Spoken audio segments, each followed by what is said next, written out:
Bienvenue sur Masterclass. Nous sommes en direct sur notre chaîne YouTube Paris Centre Chrétien et je suis heureuse de vous retrouver pour cette session sur les finances. Nous sommes aujourd'hui avec notre expert Ange qui va nous parler du rapport à l'argent. Session très intéressante. Prenez vos cahiers, vos stylos et notez tout ce qui va vous être dit. Ça va être quelque chose de terrible.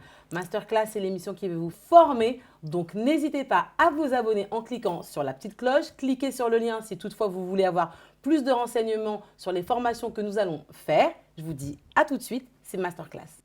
Et nous voilà avec Ange. Bonjour Ange. Bonjour Elodie. Je suis heureuse de te retrouver pour cette deuxième session, ça va? Moi de même, ça va très bien. Ok.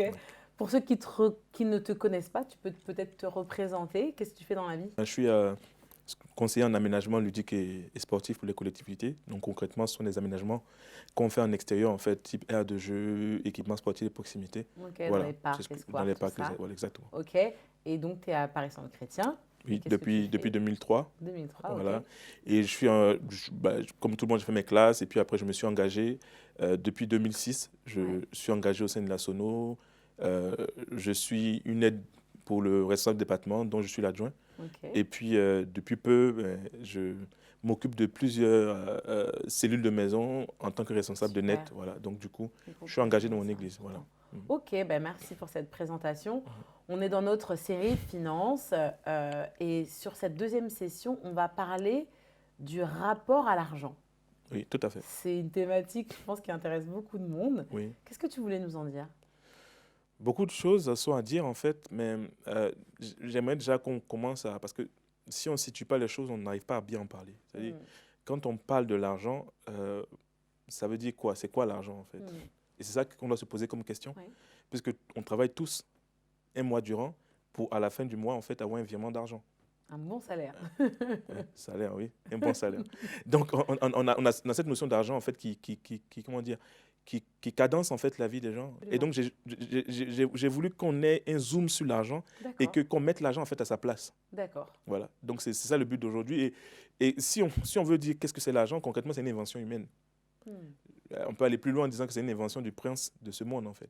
Absolument. Voilà, parce que l'argent, il n'y a aucun verset biblique qui vous dit que Dieu a créé le système monétaire, ça n'existe pas. Parce que quand je parle d'argent, je ne parle pas de la ressource naturelle argent, comparativement à l'or, par exemple, or, argent. Ouais, non. c'est ce que j'allais dire. Là, parce qu'on dit Dieu, Dieu appartient à la terre et tout ce qu'elle renferme, l'or et l'argent et consorts. Mais là, on parle des minéraux, on parle du minerai en fait. Pardon, on parle des minéraux, pas minéraux. Ouais. On parle des minéraux, mais par contre, moi là, je parle du système monétaire. D'accord. Donc, c'est très intéressant parce que le système monétaire, lui, par contre, ce n'est pas le système de Dieu. Absolument. Et ça, nous, en tant que chrétiens, on doit être à l'aise avec ça et comprendre, en fait, mais quelle place on donne à l'argent dans notre vie. Donc, on utilise l'argent, la monnaie, parce que voilà, on vit dans ce monde, mais on n'est pas de ce monde. Tout à fait. Donc, on utilise cet argent, mais notre pensée chrétienne, elle doit être rattachée à la pensée du royaume. Très intéressant, parce que c'est ça la clé, en fait. C'est que si je considère l'argent d'un point de vue système du monde, mais sans argent, je ne peux rien. Toute ma vie dépend, en fait, de ce que j'ai comme argent.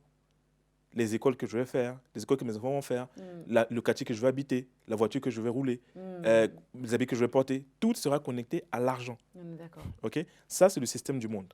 Et c'est d'autant plus, dangereux que l'argent lui-même est fluctuant. J'aime bien comment ils disent en anglais. Ils ne disent pas, on connaît tous le mot monnaie, mais pour parler de la monnaie d'une nation, on parle de currency. Et currency, ça ramène en fait à l'électricité, au courant. Donc le courant, en fait, c'est jamais stable. En fait, il fluctue.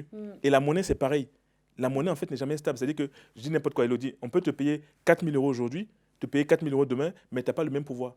C'est vrai. Parce que tu avais 4 000 € il y a un an, mais 4 000 € plus tard, avec l'inflation, tu as moins de moyens. Le pouvoir d'achat, et tout ça. etc. Donc finalement, en fait, la monnaie n'est pas si fiable que ça. Et même si je prends, par exemple, moi je viens d'un pays africain, quand il y a eu la dévaluation du franc CFA, par exemple, du jour au lendemain, ton argent était divisé de moitié. Donc ce que tu avais pour acheter une Mercedes, maintenant il te fallait 2 fois plus pour acheter une Mercedes. Et tu vois, donc il faut bien comprendre que l'argent n'est pas quelque chose sur lequel on peut s'appuyer. Et c'est pour ça que nous, en tant que chrétiens, en fait, on doit en avoir. Ce n'est pas la question. Mais on ne doit pas en faire en fait, notre appui. Ouais. Déjà, quand tu dis ça, je pense que c'est clair pour tout le monde. On se dit, ah oui, effectivement, l'argent, ça fluctue. Et donc, je ne peux pas appuyer ma confiance là-dessus. Voilà. Mais on peut avoir des objectifs de salaire. Tout à fait. On peut avoir des études salaires parce qu'évidemment, il faut qu'on progresse. La croissance financière, spirituelle, émotionnelle, tout doit croître en fait dans la vie d'un chrétien. Donc, on peut croître financièrement, ce n'est pas un problème. Mais ce que je dis en fait, c'est que notre foi ne doit pas être basée dessus. Ouais. Quand bien même on serait riche, multimillionnaire et tout, mais ce n'est pas ça qui fonde en fait notre assurance en fait. Ouais. Est-ce que tu es toujours prospère quand tu n'as plus d'argent? Je fais exprès. Hein. Est-ce que tu es toujours prospère quand tu n'as plus d'argent? Donc, je répète exprès pour que quelqu'un entende. Est-ce que tu es toujours prospère quand tu n'as plus d'argent? Ou est-ce que tu es prospère seulement quand tu as l'argent? Comment tu te sens quand tu n'as pas d'argent? Parce que Paul en parle en fait dans l'épître à Timothée. Et il dit en fait de ne pas placer notre confiance dans les mammons incertains, la richesse incertaine, l'argent. Or, beaucoup de chrétiens prétendent être prospères parce qu'ils ont beaucoup d'argent. Ouais, jusqu'à ce que il commence fort à l'âge. Jusqu'à ce que Je ne sais pas comment vous vous sentez chez vous, mais... jusqu'à ce que est-ce que Job était prospère ou pas? Job était prospère, mais il s'est retrouvé avec des boutons sur son corps, comme à terre dans la poussière. Mais aux yeux de Dieu, Job était toujours prospère. Il était toujours prospère. Mais il n'avait plus d'argent. Il avait la d'argent. pensée du royaume, c'est-à-dire qu'il a perdu tous ses biens, toute sa richesse. Mais il n'a pas abandonné les principes. Sa pensée était toujours connectée à son Dieu. Et la conséquence, à la fin, il a eu le double. Waouh, c'est parce qu'il était prospère. Job était prospère. C'est incroyable ce que tu dis. Et ce n'est pas pour rien qu'il était l'homme le plus riche d'Orient, parce qu'il était vraiment prospère. Ce qui veut dire en fait que la prospérité attire les richesses et l'argent. Mais la prospérité ne repose pas sur les richesses et l'argent. Elle produit les richesses et l'argent. Parce qu'il ne faut pas confondre l'œuf et la poule en fait. Voilà. La prospérité produit les richesses. Elle attire les richesses. Elle attire les richesses. Regarde, je vais te donner un exemple. Abraham. King of Prosperity, c'est le prospère des prospères, voilà, c'est le père de la foi et tout ça.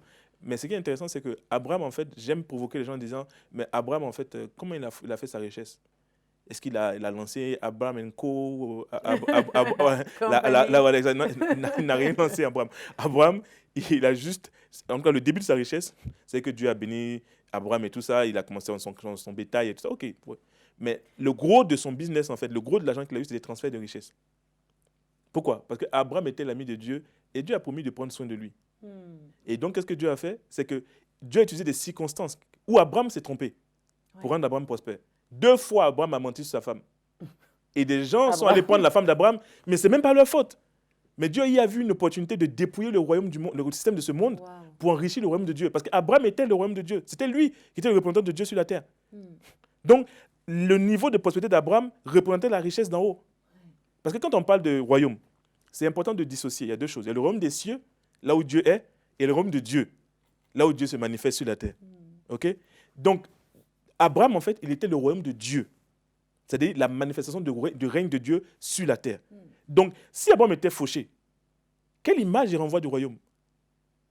Pourquoi tu crois que Dieu prenait les richesses d'Égypte et qu'il les donne à Israël? Pourquoi tu crois qu'il leur donne une terre promise qui est abondante, tout le lait et le miel coule? Parce que c'est son image, en fait. C'est son image, absolument. Et c'est pour ça qu'Israël a péché quand ils ont dit on veut un roi. Ils n'ont pas compris. Ils appartenaient déjà à un royaume. Ce royaume était leur prospérité. En d'autres termes, celui qui les nourrissait, qui s'occupait d'eux, c'était Dieu. Et si même il n'y avait pas à manger, le pain, la manne descendait du ciel. Ce n'est pas l'argent, ça. Parce que tu achetais quoi? Où est la boutique, en fait, tu achètes ton pain? Où est la boulangerie qui est au milieu du désert où tu achètes ton pain? Il n'y en a pas, en fait. En fait, ça revient vraiment à un message que Pasteur Dorothée a prêché il n'y a pas longtemps. C'est-à-dire que le chrétien doit vraiment être conscient de son identité. Ça passe par là. Si tu n'es pas conscient que Dieu est ton Père, celui qui a créé les cieux et la terre, celui qui a séparé la mer en deux, qui a dépouillé des dominations, c'est ton Père, et ben tu vas t'appuyer sur tout ce que tu vois en fait et qui passera finalement. Et là, tu me fais penser à une chose. La Bible dit que la sagesse de ce monde est charnelle. La sagesse de ce monde, elle est charnelle. Ça veut dire quoi? Tout ce qui est charnel, c'est ce qui peut se toucher, peut se voir, elle est empirique. Donc, ça veut dire que moi, par exemple, si je veux faire selon le monde, je vais être très intelligent. Et il faut être aussi intelligent pour comprendre le monde aussi en jouer. Mais pas au point de jouer avec les principes de Dieu. Parce que certaines personnes vont te dire « Ah non, moi je suis chrétien, mais je comprends le monde. » Il y a quelqu'un qui m'a parlé de ça récemment. Et je lui ai dit « Ok, donc toi, comme tu es chrétien, tu es intelligent, tu rentres dans le système du monde, tu fais comme le monde. Et c'est là que tu appelles l'intelligence. C'est charnel. Justifie ça. Voilà, c'est charnel en fait. Alors que tu peux faire différemment. C'est le royaume de Dieu. Et l'argent n'est pas le centre du royaume de Dieu. Il est le centre du système du monde. Les puissants de ce monde, c'est ceux qui ont l'argent. Donc, je reviens à Abraham, qui donc, est comme chacun d'entre nous, parce qu'en fait, c'est clairement le plan de Dieu pour notre vie. Dieu avait un plan parfait pour la vie d'Abraham. Il avait une volonté et il avait un appel et il avait des promesses. ces promesses, elles étaient liées à l'obéissance qu'il allait avoir, à Tout à fait. écouter ce que Dieu lui avait demandé. Dieu lui dit, attends, je vais te donner Un fils. un fils, et puis tu seras père d'une grande multitude. Est-ce que tu vois les grains de sable? Est-ce que tu vois les étoiles, etc. On ne peut pas les compter. Et en fait, ce qu'il faut que le chrétien comprenne, encore en plus de connaître son identité, c'est que qu'est-ce que Dieu dit de toi? Qu'est-ce que Dieu prévoit pour toi? Tu sais ce qu'il dit? Qu'est-ce que Tu Dieu le sais dit? déjà de toute façon. Je le sais déjà. Dans Éphésiens 1 au verset 3, si je ne me trompe pas, il dit, vous avez été bénis de toutes sortes de bénédictions spirituelles dans les lieux célestes. Et puis tu peux lire ça et puis dire, waouh, j'ai été béni des bénédictions spirituelles, tu passes. Sauf que la Bible nous dit dans Thessaloniciens que nous soyons, que Dieu nous sanctifie l'esprit, l'âme et le corps. Et c'est de là que vient notre connaissance aujourd'hui au milieu chrétien du fait que nous sommes un esprit, nous avons une âme et que nous vivons dans un corps. Quand j'ai dit ça, où est le rapport avec l'argent, où est le rapport de la prospérité? Ok. Si les bénédictions sont spirituelles, ça veut dire que c'est tout dans l'esprit. Tout simplement. Il ne faut pas compliquer les choses. Quand on dit bénédiction spirituelle, ce n'est pas Dieu t'a béni de l'onction. Non, non. Il y a toutes sortes de bénédictions spirituelles. On les a toutes, en fait, Donc, dans les lieux célestes. Mais tu ne peux y accéder que spirituellement. Donc, l'argent ne peut même pas entrer dans ce mécanisme-là parce que l'argent, il est purement terrestre, en fait. C'est toi et Dieu. Voilà. Donc, si je reviens aux choses matérielles, donc l'argent, dans Job, il y a un élément qui montre bien les choses. Et ça je voulais le dire dès le départ, mais je ne l'ai pas dit, c'est quoi? C'est que, en fait, l'un des premiers tests qui va permettre d'asseoir, en fait, le plan de Dieu pour ta vie, c'est le test de l'argent. Ok. Donc, après, on donne son cœur à Jésus. On peut regarder, les gens pourront regarder dans Job. En fait, quand il parle à tes raisonnements, répondra le succès, en fait, c'est tout un cheminement. En fait, ce n'est pas au raison de tout le monde que répond le succès. C'est au raison de ceux qui auront passé ce process. Ça commence par abandonner ses péchés, s'attacher à Dieu. Et puis, on rentre dans un processus de plus en plus étroit. Et à un moment donné, il dit, jette ton or dans la poussière, jette même ton or d'Ophir parmi les cailloux des torrents, et Dieu deviendra ton or, ton argent, ton or et ta richesse. Pourquoi il dit ça? Parce qu'en fait, il veut que ce qui est matériel, qui est périssable, comme Jésus a dit, que la teigne et la rouille peuvent toucher, il veut que tu le jettes dans le torrent des choses de l'esprit, dans la parole, dans les choses du royaume. Et après, une fois que tu les as abandonnées pour Dieu, ben maintenant, en fait, tu as accès aux richesses d'en haut. Wow. En fait, c'est un échange, en fait. C'est comme tu as donné ta vie et tu as reçu la vie éternelle, tu donnes tes richesses et Dieu te donne sa richesse. Comme il est propriétaire de tout. Tu es propriétaire de tout. Et c'est mis dans 1 Corinthiens, je ne vais pas me tromper, mais 1 Corinthiens 3, verset 20, je crois, où il dit, tout est à vous. Paul, quand il parle, en fait, de certaines disent qu'ils sont d'Apollos et tout, et en conclusion, il dit, mais tout est à vous. Le monde est à vous. Tout est à vous. Et c'est ça, en fait. Alors que vouloir s'accrocher à de l'argent, c'est se limiter à un système monétaire. C'est que la planète Terre, en fait, et toutes les nations et les industries ont une fortune commune. Donc, on peut savoir la richesse du monde, aujourd'hui, elle équivaut à ça. Donc, si tu te cantonnes à la richesse du monde, tout ce que tu pourras être sera lié à la richesse du monde. Si, par exemple, l'or déprécie, les richesses déprécient, tu déprécies. Par contre, si tu te connectes à un monde, à un royaume qui est bien supérieur, d'où tu peux tirer ta subsistance et les moyens pour tes projets, donc le plan de Dieu, ben, tu ne seras jamais dépendant de ton environnement. Et c'est pour ça qu'il ne faut pas s'accrocher à l'argent. Donc, 1, connaître son identité en Christ. 2, qu'est-ce qu'on a dit? Être obéissant, en fait. Parce que tu donnais l'exemple, en fait, où, justement, avant d'arriver sur ce verset qui dit « À tes résolutions répondra le succès », il y a toute cette idée de mettre sa vie en ordre, en règle, abandonner ce qui est du monde, etc., de la chair. C'est ce qu'on évoquait la dernière fois, c'était la piété. La piété, oui. C'est la base, en fait. Il y a pas de... En fait, Dieu, tu es héritier, mais c'est les fils qui jouissent l'héritage. Elle dit aussi longtemps que l'enfant est un enfant, donc il est tout petit. Quoique héritier de tout, il est encore sous-administrateur. Ce qui veut dire que quand tu grandis spirituellement, tu te donnes le droit d'accéder à l'héritage, en fait. Mais ce n'est pas seulement financier, c'est dans tous les domaines. Mais les finances en font partie. Donc, du coup, tu peux, à souhait, selon le plan et le but que Dieu a pour toi, déclencher les finances qui permettent la manifestation du rêve de Dieu pour ta vie et pour ceux vers qui tu es appelé. Parce que la question de l'argent, déconnexion de l'argent dont on parle là, c'est que, concrètement, même si tu veux servir Dieu, tu veux commencer à faire l'œuvre de Dieu, tu veux faire des choses, tu as le cœur pour Dieu et tout, tu vas très vite être confronté à la question matérielle. Et si tout pour toi repose sur l'argent, tu vas aller à la vitesse de ce monde. Et si ça repose sur Dieu, mais tu pourras acquérir des bâtiments pour faire ton église sans argent. Tu sais, on parle souvent, parce qu'on parle de miracles, on pense souvent à... Non, mais regarde, on va prendre l'exemple simple. Paris Saint-Chrétien a eu son terrain. Oui.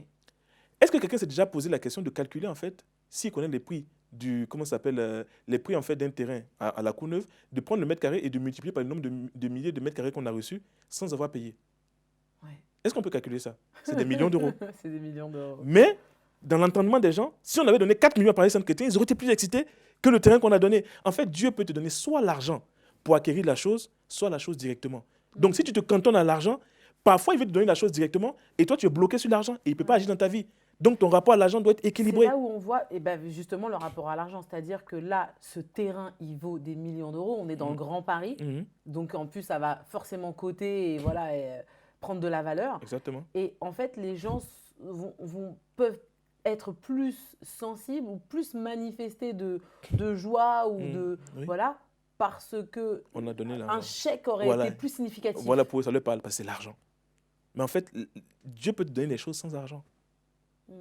Il peut te donner tout ce que tu désires sans argent. J'aime bien l'histoire d'un homme de Dieu à qui Dieu a appris à vivre sans argent pendant 3 ans. Pendant 3 ans, Dieu n'a pas permis qu'il puisse créer de l'argent. Donc pendant 3 ans, tout ce qu'il a fait par la foi. Comment? Quand il voulait un ticket pour prendre un bus, Dieu lui donnait juste, Dieu permettait que quelqu'un lui envoie juste l'argent pour prendre le bus. Quand il voulait manger, Dieu permettait que les courses soient payées juste pour qu'il mange. Et ça, tu penses que c'est... En fait, tu penses qu'il était intoxiqué par l'argent. Donc Dieu a voulu le désintoxiquer. Et il s'est rendu compte, en fait, mais sans argent, j'ai vécu et j'ai bien vécu. Et tant que tu n'as pas réalisé ça, tu vas travailler comme un fou. Tu vas multiplier les postes. Tu vas multiplier les projets. Tu vas passer ton temps à courir après l'argent. Mais tu ne seras pas plus prospère. Mais si tu perds ton âme, à quoi te servira l'argent? C'est ça. J'ai regardé dans les... Je crois que c'est dans les Échos, ils ont calculé en fait le prix d'une vie humaine. En France, le prix d'une vie humaine, si je ne me trompe pas, c'est 100 millions d'euros. C'est soit 2 ou 5 millions. J'ai un doute parce qu'il y a une vie humaine. Okay. Voilà le système du monde.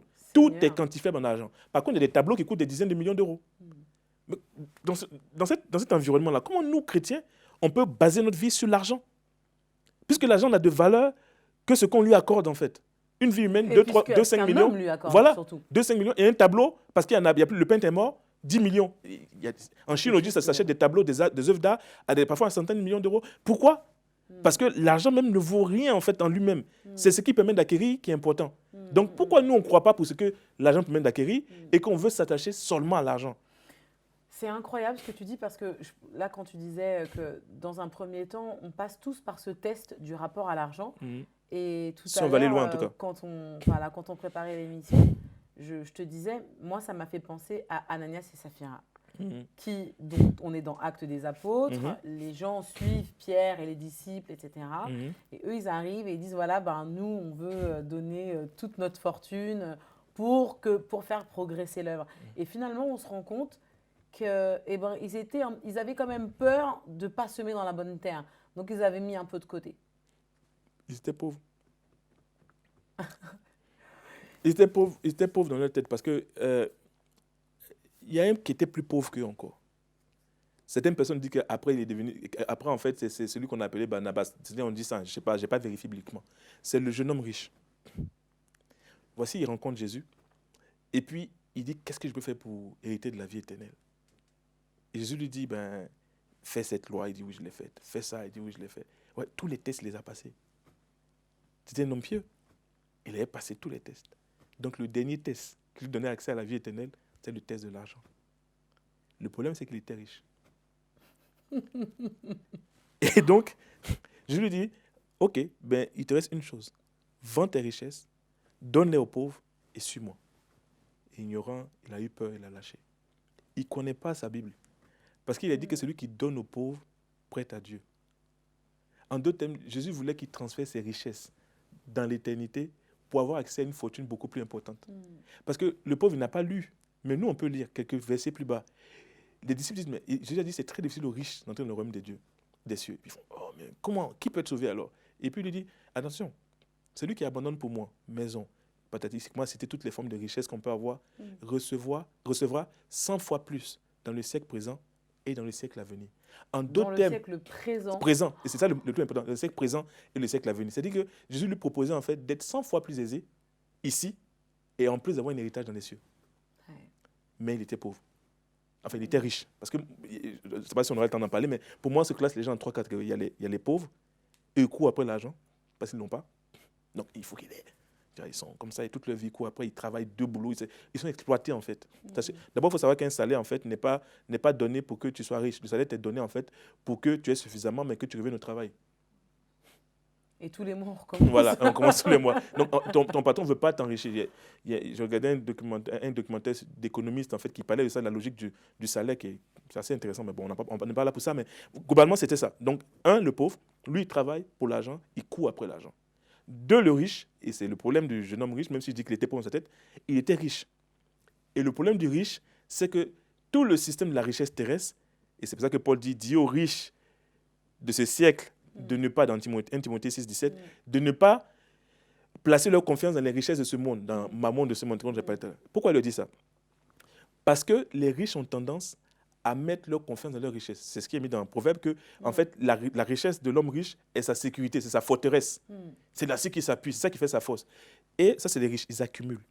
Et tout leur problème, c'est d'amasser. C'est pour ça qu'on parle de l'homme riche dans Luc 12, qui est amassé, qui a fait des greniers, qui dit « Ah, je vais en construire un encore. » Parce que c'est le principe de la richesse. Je suis riche, j'accumule. Et c'est ce qui se passe aujourd'hui. Les riches sont de plus en plus riches. Pourquoi ils accumulent? Ils ne libèrent pas. Et bibliquement, c'est pour ça qu'il y a des jugements sur l'économie mondiale et qu'il y a des gens qui payent des centaines de millions, des milliards en une crise boursière. Pourquoi? Parce qu'en fait, ils accumulent et Dieu ne veut pas ça. Ok, bon, on partira plus loin. Et après, tu as le prospère. Le prospère, lui, il ne base pas les choses sur son argent. Lui, il base en fait les choses sur les bonnes œuvres. Il vit pour Dieu. Il vit pour être une bénédiction pour les autres. Parce que Dieu a dit à Abraham que je ferai toi une bénédiction, je te bénirai et tu seras une bénédiction pour toutes les familles de la terre. Le principe du prospère, c'est d'être une bénédiction pour tous les autres. Et si on veut voir la figure de l'homme prospère, on voit Psaume 112. Il craint Dieu, donc il a la piété. Et puis il prête, il donne, il est généreux. Et dans sa maison, il y a abondance de biens. Ses enfants sont puissants sur la terre. Ouais. Tout va bien, quoi. Ce n'est pas seulement l'argent. Mais il a aussi l'argent. Du coup, ça me fait penser à... Tu sais, on entend beaucoup de personnes qui disent « Ouais, voilà, nous, on ne croit pas à l'évangile de prospérité. » En fait, finalement, on pourrait dire que ce sont des gens qui n'ont pas compris ce qu'était la prospérité, parce que c'est Dieu qui est le créateur de la prospérité. C'est lui qui nous donne, en fait. En fait, dans le royaume, soit tu fais à la façon du royaume, donc il dit, ne vous inquiétez pas de ce que vous mangerez ou buvrez, boirez, pardon. Et il dit quoi? Il dit, recherchez le royaume des cieux, sa justice, et tout vous sera donné par-dessus. C'est-à-dire que ce qui est important, ce n'est pas ce que tu as dans ta poche, c'est comment ça arrive dans ta poche. Quel principe, quel mécanisme a amené tes richesses dans ta maison? Parce que celui qui est à l'origine de tes richesses est capable de les augmenter ou de les réduire. Si tu es enfant de Dieu et que ta richesse vient du système du monde, donc tu es lié au système du monde. L'argent n'est pas une chose banale. C'est pour ça que Dieu dit qu'il veut qu'on prête, mais qu'on n'emprunte pas. Celui qui prête est maître de celui qui emprunte. Si ta richesse dépend de ce monde, tu seras soumis à ce monde. On ne peut avoir deux maîtres. On aimera l'un, on haïra l'autre. Donc, soit Dieu est ton maître et il est maître de tes finances, et donc, du coup, peu importe ce qui se passe, tu dépends de lui, donc il n'y a pas de souci. Soit tes richesses dépendent en fait du système monétaire, mammon, et tout est basé sur mammon, mais du coup, tu vas être esclave de mammon. Mais donc, du coup, qu'est-ce qui fait qu'un chrétien qui va à l'église tous les dimanches ça n'arrive pas à dépendre problème de Dieu? Il est dans mammon. Pourquoi je dis ça? En fait, dans sa pensée, il a gagné son argent. Okay? Il y a ceux qui sont vraiment dans la pauvreté. Nous, on n'est pas pour ce monde, on va dans le ciel, mais ils vont travailler pour payer leur loyer. Okay? Il y a ça. Et puis, il y a ceux qui sont, c'est plus mesquin, c'est-à-dire qu'eux, ils ne veulent pas lâcher l'argent, en fait. Donc, l'évangile qui leur dit, donne-moi ton argent, Dieu va te donner, pour eux, c'est une hérésie, ça n'a pas de sens parce que ça se passe, en fait, de façon charnelle. C'est la sagesse du monde, en fait. C'est l'argent, ça se crée. Je fais mon business, je fais mon truc, je souffre, et après, je vais donner l'argent à l'église. Et qu'est-ce qu'ils vont faire? Donc, il y a ce blocage dans la tête. Moi, je ne vais pas donner mon argent aux gens pour qu'ils le consomment, en fait. Mais par contre, la même personne est capable de cumuler les postes, cumuler les activités pour pouvoir s'en sortir. Pourquoi? Parce qu'en fait, elle n'a pas laissé sa subsistance entre les mains de Dieu. Elle a décidé d'être son propre Dieu dans le domaine financier. Sauf qu'elle n'est pas son propre Dieu, elle est esclave de mammon. Et dans Psaume 127, il est dit que en vain vous levez-vous tôt le matin, en vain vous couchez-vous tard le soir. C'est le pain de douleur. Mais j'en donne autant à mes bien-aimés pendant leur sommeil. De qui tu dépends? Si tu dépends de tes efforts, donc tu es dans le système de mammon. C'est la malédiction. Il ne faut pas oublier que le travail, à la base, le travail pour subvenir à ses besoins est une malédiction. Quand je dis ça, je dis rien de grave. Je dis juste que c'est passé en Éden. Il dit tu gagnes ton pain à la sueur. C'est une malédiction à la base. Et les gens sont tellement conditionnés que pour eux, s'ils ne travaillent pas dur, ils ne peuvent pas être riches. Dieu bénit comme il veut. Quelqu'un peut travailler plus dur que toi et au final, tu es plus prospère que lui. Parce que Dieu l'a dit. Parce que, en fait, il y a cette alliance que tu as compris et dans laquelle tu fonctionnes, en fait. Après, le travail est comme ça, excellent. Dieu veut aussi, mais ce n'est pas la base de ta rémunération. Ce n'est pas la base de ta vie, en fait. Tu ne dépends même pas de ton salaire. Ton salaire, quand on regarde dans la Bible, il dit d'aller travailler pour pouvoir faire de bonnes œuvres. Mais il y a aussi une attitude de cœur, je pense, par rapport à l'argent. Tu as des gens qui, quand ils commencent à s'enrichir, changent de style de vie et l'attitude, ça encore, c'est vraiment la médiocrité. J'ai une histoire. Il y a un homme, il y a un pasteur qui va visiter un autre pasteur et il se rend dans son église et il voit une Bentley, une Rolls Royce. Je crois que je l'ai déjà raconté. Et la Rolls Royce, il la voit, il dit « Ah oui, c'est à qui la Rolls ?» Il dit « T'inquiète pas ». L'autre pasteur lui dit « T'inquiète pas, quand on le verra, je te le montrerai ». Donc il déambule dans l'église et tout. Et ils arrivent dans la salle des bébés. Et là, il continue de causer et tout. Et puis bon, il passe à côté d'un monsieur et puis, qui est en train de ramasser les couches des bébés, qui les met dans les trucs pour les jeter. Et puis il dit « Ah, au fait, c'est à lui qui est la Rolls ». Tu comprends? Ouais. Je pense que dans les pays où la prospérité n'a pas encore été vraiment vécue par les chrétiens, dès que quelqu'un a un peu d'argent, il prend la grosse tête. Parce qu'il est encore sous le système de maman. Mais dans les pays où les chrétiens sont prospères, ils savent que je suis prospère, mais il y a les façons du royaume. Je suis toujours sous autorité, j'ai toujours un pasteur, j'ai toujours une église, et mes frères sont toujours mes frères. Parce que c'est pas parce que le fait que j'ai de l'argent ne fait pas de moi quelqu'un de meilleur. C'est juste que Dieu me met dans les meilleures conditions pour que je sois une bénédiction pour les autres. Et ça ne fait pas de moi quelqu'un de supérieur. Ça veut dire encore que je me confie à mes richesses. Et là, il y a un problème. Et c'est parce que dans mon environnement, peut-être que je n'ai pas vu assez de personnes prospères pour Dieu. Parce que sinon, si tu vois des gens qui sont 2 fois plus riches que toi et qui viennent à l'église et qui branchent des câbles et qui font la sono et mais qui ne font même pas d'histoire, qui servent, tu vois ce que je dis, donc du coup, ça te rend humble. Comme moi, j'ai vu une milliardaire nigériane. Elle est connue, hein, c'est pas caché, Alakija Afronjo. Elle a des milliards de dollars et elle a des cellules de maison. Elle en avait 400. À tel point qu'à un moment donné, le Seigneur lui a dit non, maintenant il faut que tu ouvres ton église. Et donc, malgré qu'elle est milliardaire et qu'elle est respectée dans le monde des affaires, elle a des puits de pétrole et tout, mais elle sait. Elle prêche la parole, elle fait l'œuvre de Dieu. Et c'est pas en faisant le Dieu qu'elle a eu l'argent. Parce que généralement, quand tu es pasteur, il a eu l'argent par les fidèles. Voilà. Mais maintenant, qui travaillent, qui font le business. Voilà. mais voilà, cette dame-là, elle est milliardaire, mais à un moment donné, elle a fait des cellules jusque dans sa maison. Donc, si on doit résumer, pour terminer l'émission, ce qui est important que le chrétien sache pour changer sa mentalité, c'est qu'il doit connaître son identité en Christ et il doit apprendre à dépendre de Dieu pour avoir sa prospérité. Et surtout, sa prospérité, elle est d'abord spirituelle et n'est pas quantifiable en argent. Amen. L'argent est l'un des moyens de manifestation de la prospérité, mais ce n'est pas à ça qu'on doit s'accrocher. Et ne dis pas parce que ton frère n'est pas millionnaire qu'il n'est pas prospère. Il y a des gens qui sont prospères alors qu'ils ne sont pas millionnaires. Ah, on finira là-dessus, c'était top. Merci beaucoup, Ange. Je vais en profiter pour présenter ce livre des éditions Paroles de foi, Les finances surnaturelles du royaume, qui est un livre qui a été écrit par le prophète Tidjo, qui est un ami de la maison Paris Centre Chrétien. C'est un livre excellent. Si vous avez justement envie de changer votre mentalité, votre rapport à l'argent, ce livre nous dit exactement comment déclencher la bénédiction de Dieu, ce que Dieu a prévu pour nous concernant les finances dans notre vie et justement changer notre rapport à l'argent. C'est un super livre que vous allez pouvoir retrouver en cliquant sur le lien en bas de la description. Ange, je te remercie. C'était encore une super session. On va te retrouver bientôt pour une 3e session encore. Et donc, à vous tous, j'espère que vous avez été bénis, que vous avez vraiment reçu, parce que moi, j'ai beaucoup reçu. Je vous dis à très bientôt. C'était Masterclass.